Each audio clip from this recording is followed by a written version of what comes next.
ಚೆಂಡಿನಂಥ ಮುದ್ದು ಕೋಳಿ, ತಾಯಿ ಮಡಿಲಿನಲ್ಲಿ ಬೀಡು ಬಿಟ್ಟ ಮುದ್ದು ಕೋಳಿ. ಸೇವಂತಿಗೆ ಚೆಂಡಿನಂಥ ಮುದ್ದು ಕೋಳಿ, ತಾಯಿ ಮಡಿಲಿನಲ್ಲಿ ಬೀಡು ಬಿಟ್ಟ ಮುದ್ದು ಕೋಳಿ.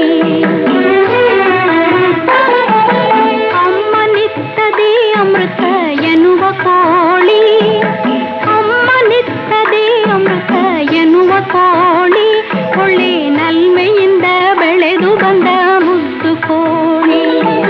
ಸೇವಂತಿಗೆ ಚೆಂಡಿನಂಥ ಮುದ್ದು ಕೋಳಿ, ತಾಯಿ ಮಡಿಲಿನಲ್ಲಿ ಬೀಡು ಬಿಟ್ಟ ಮುದ್ದು ಕೋಳಿ.